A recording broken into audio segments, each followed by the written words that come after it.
This episode of Translating Love is brought to you by Masters of Coffee. Because Masters of Coffee is a local Austrian company, this ad will be in German. Yes. Zu einem ordentlichen Morgenritual gehört nur eines. Poop? No, Coffee. Of course. Und diese Episode wird gesponsert von Masters of Coffee. Seit Anfang 2021 gibt es sie bereits und Matthias und Bernd bringen ihr Barista-Know-how mit. Ihr Kaffee wird nicht nur online, sondern bereits in diversen Geschäften vertrieben. Und das Coole ist, man kann sie auch renten. Das heißt, rent a Barista und man kann die Masters mieten. Was auch immer ansteht, guter Kaffee sollte nicht zu kurz kommen. Das heißt, bei Hochzeiten oder bei anderen Veranstaltungen gibt es guten Kaffee direkt von den Brühern. Und das Tolle ist, es gibt auch Workshops, so man kann für zu Hause einfach lernen, einen guten, super ordentlichen Kaffee zubereiten. Super cool. Und ein richtig cooler Service ist Pimp meine Kaffeemaschine. Also man kann wirklich seine Kaffeemaschine individualisieren mit Griffen, mit Schnickschnack, super cool. Also es ist sehr einzigartig. Und wer mehr über die Masters of Coffee erfahren will, geht auf die Homepage www.mastersofcoffee.eu, auf Facebook unter Masters of Coffee Austria oder auf Instagram unter @themastersofcoffee und alle Links findet ihr auch unten in der Description. Das Tolle ist auch, wer in der Linzer Area ist, kann sich auch ein persönliches Bild machen und jederzeit auf einen Café bei den Jungs im Store in der Leonfeldner Straße 328 in der Lederfabrik vorbeischauen.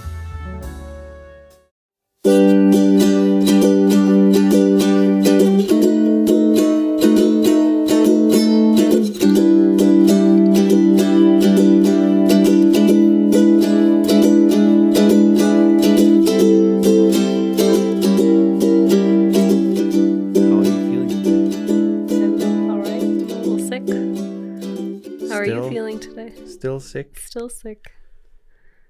I'm fine. That's it? Just fine? I'm anxious, but mostly I'm fine. I can tell. You've been anxious for a few days. No, yes, it was too much work. Yeah. Yeah. Also, your voice sounds weird. I know because I'm sick. Oh, yeah, you're sick. So I have like a man voice right now. Danielle is going to tell us all that she's sick every 10 seconds, so we feel bad for her. I said it once, and then you asked me why my voice is weird, and I answered you. I just said, your voice sounds weird. I didn't ask you about that. Let's go back. You asked me. Danielle, we can't go back. That's a conversation. It's life. You can't just go back in time. Sure you can. We're back with a new episode, everybody. Trying to mix up things a little bit. Yeah, Woifi was like, let's do a different intro this time. And let's just start talking. And then they're like, oh, we're recording. Like, it's super organic, but it's not. Yeah. Just so you all know, he's lying to you. But it was not. Danielle, it was not organic. It's not lying. It's make-believe. It's magic. It's storytelling. It's not really magic, but okay. It's editing. It's stuff. You know, our sound mixer. That's not editing. Pressed recording, even though we didn't know that we already recorded. I see. We don't have a sound mixer. Yeah. We do everything. No, here he is, sitting in front of us. The laptop? Yeah. Carl, our sound mixer. Say hello. Hello. See? He can't even talk. But he's a robot. Well. Yeah. So yes, please excuse my voice. I hope it doesn't drive everybody crazy. I'm going to try my best not to like sniffle or cough throughout. Let's just keep it short. Yeah, we're keeping it short. Yeah, we wanted to record a podcast this week, otherwise we wouldn't have one. And unfortunately, I got a cold on Saturday. I have no idea how. I don't do anything except for work and come home, so who knows. But yeah, I have a cold, and it doesn't really want to go away. So I mean, it takes a while. It takes at least a week. Yeah, I mean, it's only been 4 days. Right, so you have to be a little patient. I can't be patient. But today we're talking about emotional vulnerability. You want to try that again? Emotional vulva. Like vulva. Emotional vulvas. We're talking about emotional vulvas. Is your vulva emotional? Mine is. Emotional vulnerability. Vulnerability, exactly. Do you want to explain what vulnerability is? Because you're so good at saying the word vulnerability. When you're being open and when you're talking about things and when you're sharing feelings and stuff, or when you open yourself to the point where people can easily hurt yourself, but you trust people that they don't hurt you or hurt your feelings. Yes. So what do you want to talk about? I mean, I thought we could just talk about what is hard for us, what's easy for us in terms of...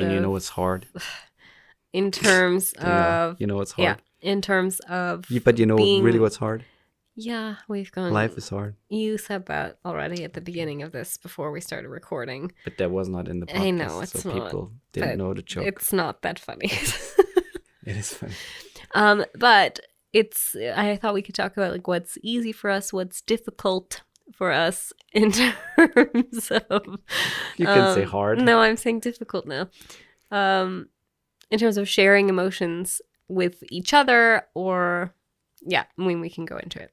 Mm-hmm. So maybe you can give a little insight in what's easy for you to share with me. I mean, we talked about this already in multiple episodes. For example, I think we have one on why it's hard to, share your emotions or something like that. And in particular, men have, because of coming up and because of society and because of, roles, gender roles, we talked about that too. Men in particular have sometimes a harder time to express their feelings, and that's definitely true for me. Mm-hmm. Where the thing is, I want to say something, or I know I should say something, but I just can't, push myself over the edge to do. I think for you especially, maybe I'm wrong, but this is just my observation. I think for you it's easier to talk about things if somebody else starts, like if somebody else brings it up. Like I've noticed that you seem kind of down, or where somebody like kind of opens the door for the conversation. Yeah. But you just coming to somebody to talk about something is less so. At least for me, you don't really ever come to me and say, I'm not feeling very good today, or I'm feeling anxious. It's more, I ask you because I notice things, and then maybe you'll talk about it, but maybe you won't. But at least you that opens the door, and I think maybe that's easier for you. Yeah, I agree. I mean, there's definitely something, like there is definitely like some sort of hurdle for me where I need to sometimes get a little nudge, or be really in a space where I'm feeling so safe that I can't talk openly, even though that's most of the time. So it's not most of the time it's not about that, but I know that's like a thing that I want to work on, because I know it's important for me, and I know it's important for me to talk about things, because then first of all it makes you feel better. Yeah. And second, it's also nice for you to know how I'm feeling. It is nice. Sometimes. It's most of the time nice to know how you're feeling. Danielle, I'm fine. I'm fine. Are there God things? Damn it. Are there things that you feel like you can talk to me, like it's easier for you to talk to me about with, and like on the opposite side of it, are there things that you feel like are harder to talk to me about with versus like friends or something? Like you would go with certain topics, you would go to this friend before you would come to me. The thing is, right, I mean, maybe in the past, not so anymore, because I don't really have any friends. Right. I don't know, but I don't see friends that often in a setting where we are alone. So it's hard for me to be super open with friends when I'm with other people. So that's not really a thing. I mean, with my therapist, I can talk like super openly. But even there in that setting are still some things that I can address, but it's not so easy for me, or I try to talk around it where he understands what I mean. Yeah. How's it for you? I mean, I'm pretty open about everything. I was really thinking about it today and trying to think about if there is something that's hard for me to, like, in terms of my emotions, be vulnerable with, in terms of like talking to you or talking to other people. And I'm just one of those people, I'm so open about what I'm feeling, and I think it's important to share that with people, especially if it might help them. And it also can open up like really good conversation in some situations. So I don't know. I think I'm generally pretty open about how I feel. I think sometimes it's hard for me to come to you with specific things. Like, I don't know, if I'm anxious, for example, because of my relationship anxiety. So when it's specifically based on that, it's hard for me to come to you, just because in the past we've had so many arguments come up when I've talked about it, purely from misunderstanding either how I phrase something or, it happened a lot that we used to talk about it. And I think that kind of like put this thing in my head that it made it hard for me to come to you purely based on fear. Like, what if we fight, or, and so when I do come to you about that stuff, I'm not always giving you everything of how I'm feeling. It's more like I'm going to play the field a little bit and just see how he reacts to me feeling this way, but not been really well. It's nothing on you. It's my own thing, because I think that if I would tell you everything when I'm feeling that stuff, which is not as often, but if I told you everything that I'm feeling, it would be fine. Like, I don't think you would react in any bad way. But I think that's something that's, for me, that's one of the harder points to hit. But otherwise, I'm open. I mean, I talk to you about almost everything. I'm not uncomfortable talking about things. That's good. It's the same with like my friends or with my mom or my dad. I mean, with my mom, nothing's off limits, and I don't know. It's just comfortable. So I'm very in tune with my emotions that I'm so, like, we're buddies, I mean, it's nice, yeah. For me, it's I know why, but the like behind the screen, if I'm like texting you, for example, I'm super open. I know, but I hate that. I know, I don't like it either, because it's not the same, obviously, and well, and it also gives me the feeling like that you can't talk to me in person. Like, you have to hide behind the screen, otherwise you can't talk to me, and that makes me feel kind of bad, because we've been together for so long that but it has nothing to do with you, obviously. But in a way, it has more to do with you and not being able to, but I don't know. In some ways, I think it does have to do with me, because really, you should be comfortable. Would be a different wife. If I have a different wife or girlfriend, it would be the same with them. 100%, it would be the same. So it's all about... So you're saying you want a different wife or girlfriend? Yes. Okay. I already ordered one. Should come tomorrow. From where? Another US? No. I went with Russia this time. Okay. They're cheaper. I see. Yeah, and they don't expect as much, so... Wow. That's nice.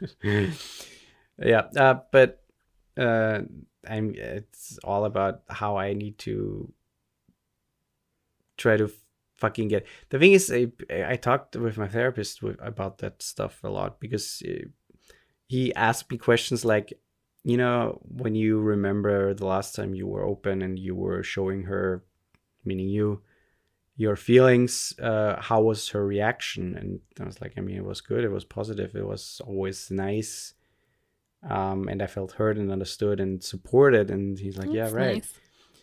And he's like, yeah, right. So the it's all about this mental blockage that was drilled into my head as a young boy, and then as a teenager, where men don't cry, men don't show emotions, you don't talk about those things. And growing up learning from my dad that you don't talk about those things. You see those things sometimes when you cry or when you're super angry, but even the crying is super rare. So I've lived most of my life exactly that way. And I mean, the last third of my life, or the last fourth of my life, I started to try to change that, which is not so easy as one would think. I guess that some people might be better off with that, or might be able to, change that behavior easier. But I have a harder time with that, trying to work on that. Well, it's good that you recognize it and say that you want to improve on that in your life. I think that's a good thing. That's the only thing I want to improve. I'm pretty much perfect. Yeah, basically. You're almost at my level of perfection. Almost. If you could just get in touch with your emotions and be vulnerable, then you'd be as perfect as I am. Except you're not a woman, so you can't quite be. You'll never reach that level of perfection. Woman card. You don't have a vulva. Unfortunately. The woman. Unfortunately. Oh, I see. I don't think you would like me if I would have a vulva. I mean, if you had both, I'd be okay with it. A both instead of an asshole? No, like, because I don't want you to shit out of your vagina. Anyways, on that note, let's take a quick break.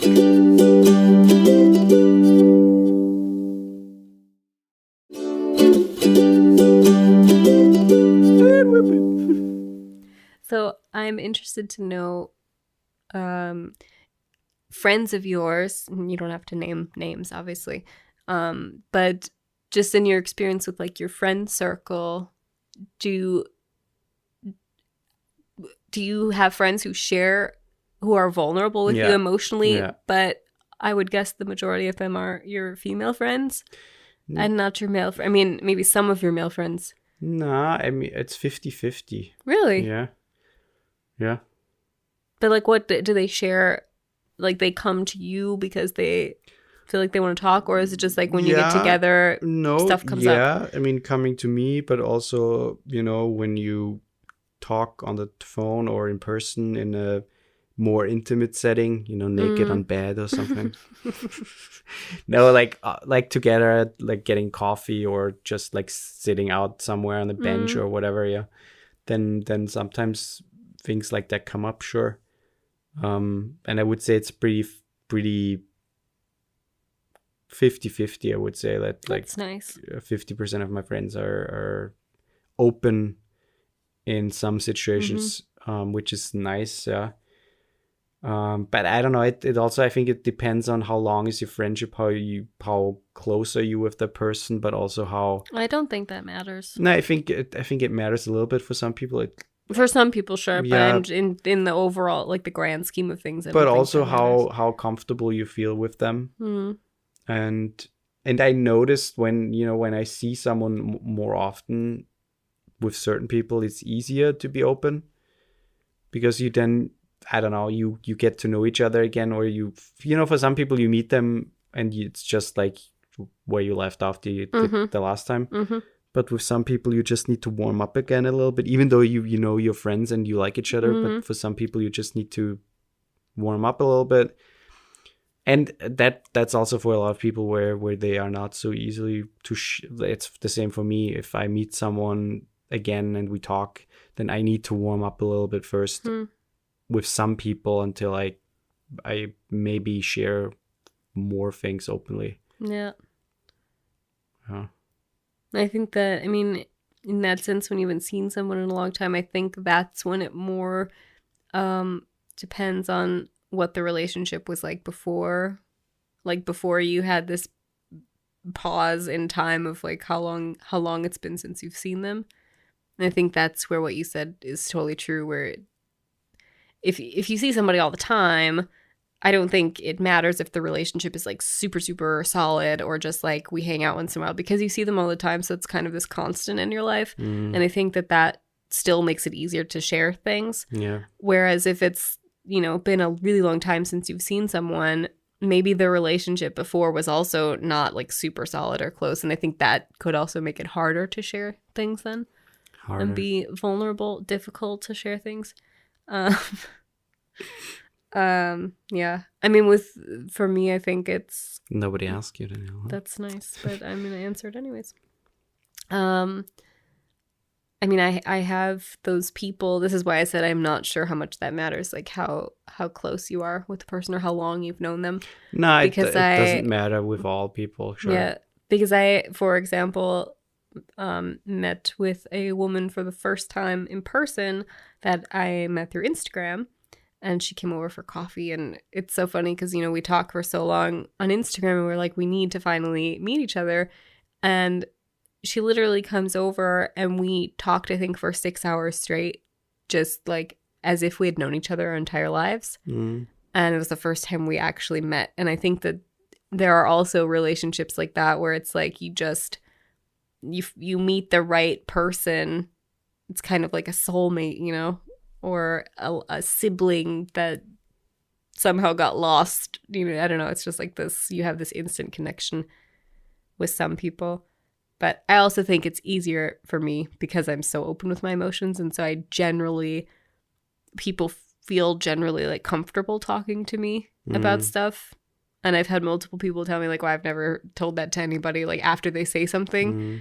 And I think it's just, if you're so comfortable with yourself, other people tend to be really comfortable around you. I agree, yeah. And it's easier for them to be vulnerable because they're like, oh, this person gets it, or they make me feel safe, you know? I agree. I had that experience too. And it's weird.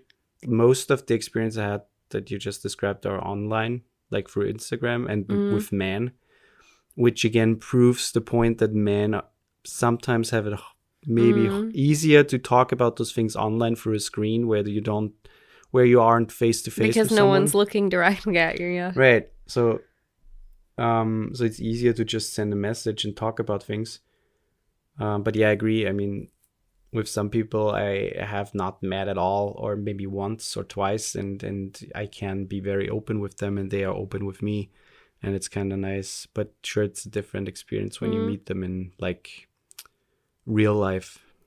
I mean, I think that's a good tip though for people who have trouble sharing their emotions face to face with somebody but want to. I think getting rid of the only sharing that stuff over text or, you know, a computer screen or a phone screen, I think that needs to be completely deleted from your mindset. Like, you shouldn't do that unless the circumstances are maybe you're long distance or, you know, whatever. But I think that's something that should be gotten rid of because it's also not healthy for you. You're not furthering your own vulnerability by doing that. You're just feeding the being comfortable aspect of it all, and that's also not good. Yeah, no, sure, it's definitely hiding behind a screen. But I think a good tip is, I actually saw this we were watching this show called Sex Education. Yeah. Brilliant show, by the way, if you haven't watched it. And someone was having trouble saying like he doesn't want to talk to his boyfriend about something because he feels weird about it and he doesn't feel comfortable. And he got the advice, okay, but then how about try this? Just ask your boyfriend to close his eyes while you tell him. Or turn around. And that's what they did. And they just sat back to back. So they're not looking at each other. You don't feel like you're being watched. You don't feel like you're being judged. Even if that person's not judging you, you sometimes get that feeling that they might. And so I think that it makes the whole situation so much more comfortable. And I think it's a good way to ease into being able to talk to somebody face to face about what you're feeling. Yeah. So I recommend that you try it. I think it could be super helpful. I've definitely had times where I didn't want to like talk to you about something because I was so nervous about it or it made me uncomfortable. And I had that thought, I'm like, I wish you weren't looking at me because it would make it so much easier. So I think there's definitely something to that. And definitely worth a try if you're someone who's trying to work on being more vulnerable and talking with your partner or friends or family or whoever about certain things. That's a great tip. I think so too. Do you have anything else to add? No, I don't think so. Yeah. What about you? No. Everybody, you know what's going on. You can, it's the shameless plug now. Please help us spread our podcast by sharing it, by subscribing to it wherever you listen to the podcast. You can message us. You can talk to us on our Instagram or on our website. And we obviously love to hear from you. And yeah, other than that, we hear each other next week. Indubitably. Goodbye. Goodbye.